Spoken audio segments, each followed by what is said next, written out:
Welcome back to another huge update on the channel, Tennis Aficionados. Today, we're going to examine a headline and plot that has completely ignited the tennis world, taking over timelines and igniting heated discussions from the busy streets of Manila to the ancient tennis clubs of Rome. Italy is astonished by the headline that we are currently viewing. Alexandra Eala will play 6th-ranked Jasmine Paolini in the quarterfinals of the BNP Paribas Open. We must now take a step back, examine the existing state of the WTA Tour, and ground ourselves in reality before being carried away by the title's sheer power.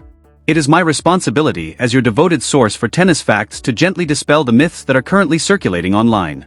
Although the viral title depicts a thrilling quarterfinal match that is currently taking place in the California desert at Indian Wells, the actual situation is rather different, yet nonetheless equally, if not more, stunning. Only a few weeks ago, at the Dubai Duty-Free Tennis Championships, there was a huge upset that sent shockwaves through Italy and sparked a wild celebration in the Philippines. The globe was genuinely startled when Alexandra Eala defeated Italian powerhouse Jasmine Paolini in the Middle East's dusty night sky. Fans are so excited about that triumph that they are already projecting and anticipating a spectacular rematch in the final stages of the BNP Paribas Open.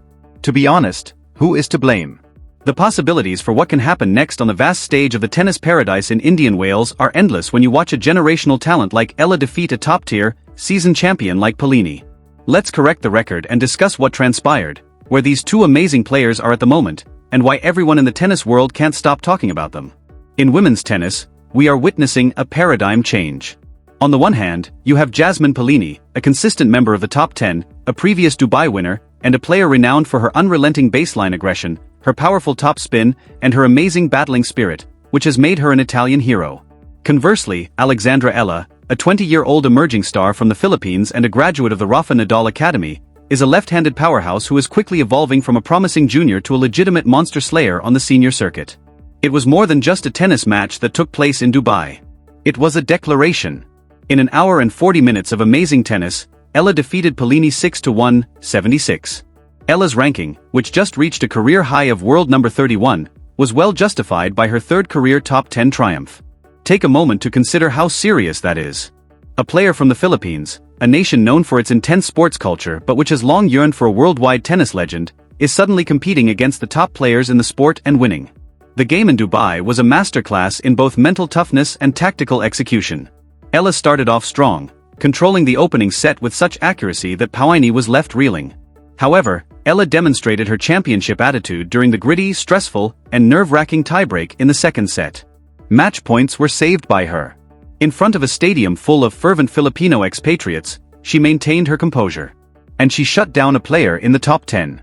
And that leads us to the present. March 5, 2026, today.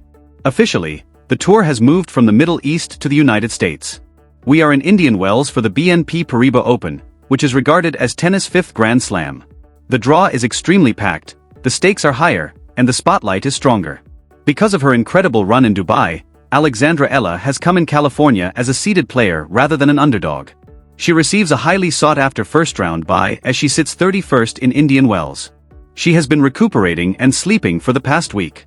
She even made a distinguished trip to the Nike World headquarters in Oregon, where she was greeted like a member of the world sports royalty and had her photos hanging in the corridors with the world's best athletes. Eala is now navigating this level of superstardom. In the meantime, Jasmine Paolini travels to Indian Wells in search of atonement. The early exit in Dubai at the hands of a much younger opponent undoubtedly shook the Italian tennis fraternity, which is fiercely devoted and extremely proud. Because Paolini is a warrior, you can be certain that she has spent the past 2 weeks studying that defeat, honing her craft, and getting ready to go deep into the California desert in order to reclaim her supremacy. Every player's physical stamina and tactical patience are put to the test by the conditions at Indian Wells, which are known for their sluggish, high-bouncing hard courts. This explains why the widely shared headline that said they might face off in the quarterfinals at Indian Wells has become so popular.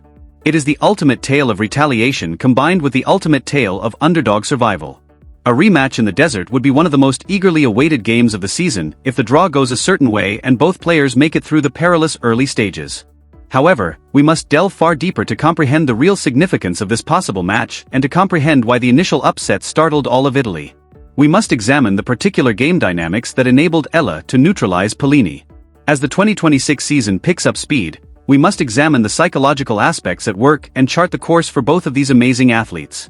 So fasten your seatbelts because we're going to examine every aspect of this intriguing rivalry and its implications for the WTA Tour's future. We must examine the matchup structure in order to fully appreciate the significance of Alexandra Eala's triumph over Jasmine Paolini and the reasons it has had such a deep impact on people all across the world. This was not an isolated incident. For a player with a lesser ranking, this was not a fortunate day at work.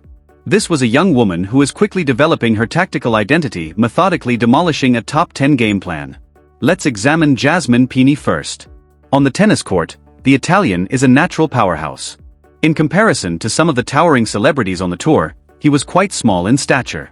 Paolini makes up for it with explosive power, outstanding court coverage, and a forehand with strong aggressive spin that controls play. She is a rhythmic person. In order to physically wear down her opponents and force them farther into the court until she can step in and hit a clean winner, she prefers to engage in baseline exchanges. Grit and perseverance were the cornerstones of Paolini's ascent to the pinnacle of women's tennis. She anticipates becoming the more aggressive player when she on the court. She anticipates that mistakes will finally be extracted by her heavy ball. As a result, both the system and her Italian supporters are shocked when an opponent not only endures that pressure but actually uses it against her. Let's welcome Alexandra Eala. Eala's left-handedness and extraordinary court sense make her such a challenging conundrum for someone like Paolini. On the tennis circuit, being a lefty is a natural advantage. The way the spin leaves the racket varies. The usual cross-court baseline rallies now favor the lefty's forehand against the righty's backhand, while the serving angles open up the court in novel ways. Eala, however, is using more than simply her left-handedness. She attended the Raffinadal Academy, and her game is clearly influenced by Spanish culture. She also has a very powerful forehand for rallying. Her unusual domination on serve, however, was what truly stood out in that Dubai match. In the past, Eala's serve has been cited by detractors as her main area for development. However, she won an astounding 86% of those points against Paolini after landing 67% of her first serves in the first set. She defeated the 8th-ranked player in the world with a 6-1 scoreline in the opening set without encountering a breakpoint. The key tactical point is this. Eala totally nullified Paolini's return game, which is typically one of the Italians' most potent weapons, by handling her own serve so skillfully.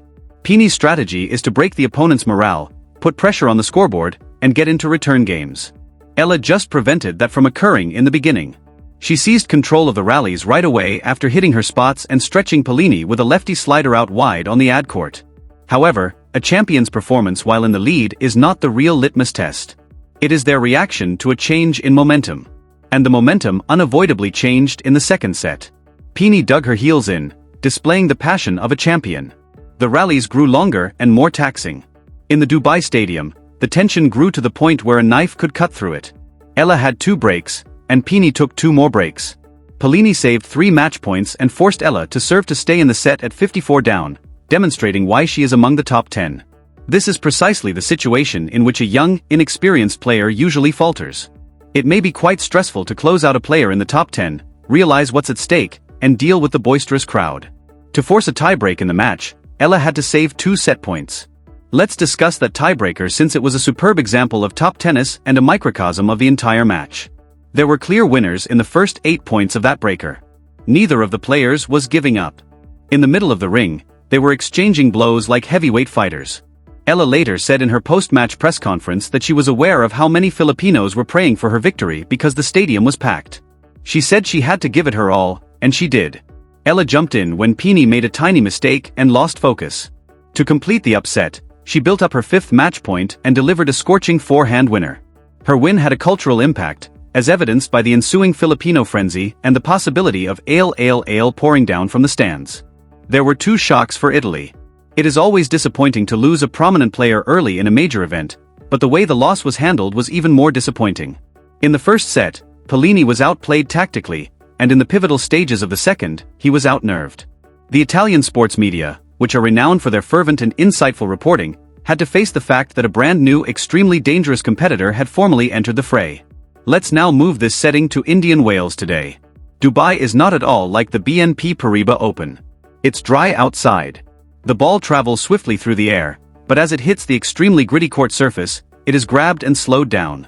This produces an environment that is physically demanding and highly bouncy. Theoretically, Paolini's heavy top spin strategy is greatly aided by this surface.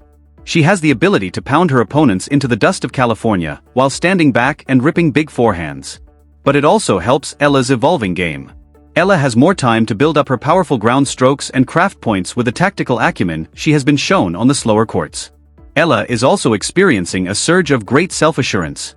She has made that crucial first-round purchase and is currently ranked 32nd in the globe.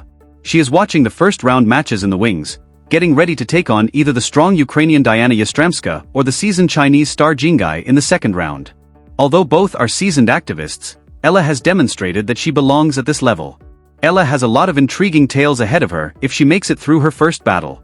Coco Gauff, the current world number 4 and the woman who stopped Eala's incredible run in the Dubai quarterfinals just a few weeks ago, is looming in her area of the draw. Eala and Gauff's possible third-round match in Indian Wells would be much anticipated. Gauff won 6-love-62 and gave a masterclass in Dubai. Eala will be eager to demonstrate that she has grown from that experience and is capable of catching up to the American celebrity. Looking back at the Paolini story, however, a quarterfinal rematch at Indian Wells would be the ultimate test of adaptation if all goes according to plan and both players fight their way through their respective divisions. How might Paolini alter her strategy? Would she attempt to take additional time away from Eala by stepping into the court and flattening out her shots? Would she try to disrupt Eala's main weapon by focusing more on her forehand? How would Eala manage the strain of expectations? In a fictitious Indian Wells rematch, she was the underdog swinging freely in Dubai.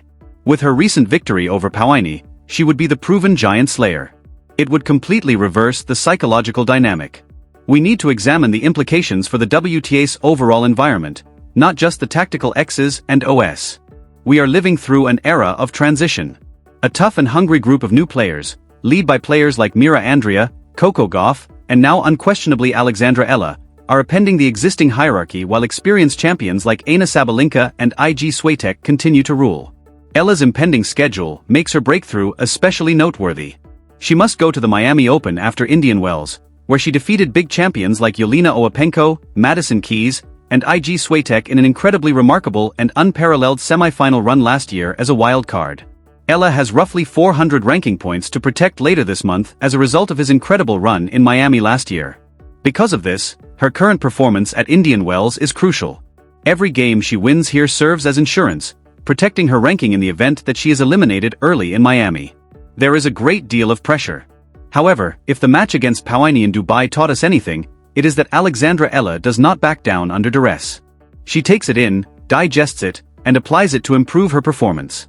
She is learning how to manage the tremendous media attention, the corporate responsibilities, such as her high-profile visit to Nike, and the harsh, demanding reality of being a professional tennis player on the grueling WTA Tour. Eala and Paolini's story is a lovely example of why we adore the sport. It is about the collision of generations, the collision of styles of play, and the unpredictable nature of competition. A headline can boldly announce an unexpected quarterfinal matchup. The core truth is still true even though we had to update the time and location of that particular upset to make sure you got the right information. The world of tennis is changing. Alexandra Eala is at the center of the earthquake that is shifting the tectonic plates of the WTA rankings. As we get to the end of this in-depth examination of the entwined lives of Alexandra Eala and Jasmine Paolini, it is imperative that we take a step back and consider the enormous overall ramifications of what we are currently seeing on the tour. After that upset in Dubai, Italy experienced shock waves that went beyond simply losing a tennis match. They were the understanding that a brand new, formidable challenge had surfaced on the international scene. This is nothing less than an athletic rebirth for the Philippines. Alexandra Eala is competing for more than simply prize money or ranking points. Every time she puts on her shoes and sets foot on the baseline, she is carrying the aspirations, hopes, and great pride of a whole country. She was greeted like a celebrity at the Nike headquarters, her name was chanted in crowded stadiums, and social media was dominated by viral headlines. In front of our eyes, a global icon is being created in real time. Everyone will be closely monitoring her progress as the action intensifies this week at the BNP Paribas Open in the magnificent California desert. Will she make a deep, dominant run after taking advantage of her first round bye? Will she set up Coco Gauff for that much-awaited explosive revenge match in the third round? Will Jasmine Paolini, driven by the pain of her most recent loss, forge her own route through the draw to set up the decisive rematch that everyone on the internet is so eagerly awaiting? The fact that the narrative is created on the court, set after set, point by point, is what makes tennis so beautiful. Making predictions is enjoyable. We are drawn in by viral headlines, yet the truth is always visible below the white lines. Throughout the whole Indian Wells event, we will be right here keeping a close eye on every single development, every huge upset, and every outstanding stroke. You really don't want to miss a second of the story as it develops, since the 2026 season is already looking to be among the most exciting and unpredictable in recent memory. Please remember to hit the subscribe button, enable notifications, and leave a comment below if you enjoyed this in-depth look at the facts, strategies, and real story behind the headlines. Tell me what you think. Do you believe Alexandra Eala has what it takes to rank in the top 20 this year? Do you believe that Jasmine Paolini will overcome the desert? I'd want to hear your analysis. I really appreciate you listening. Would you like me to give you a brief summary of Eala's possible route to the Indian Wells final based on the current draw before you leave? Tell me, and I'll see you in the upcoming update.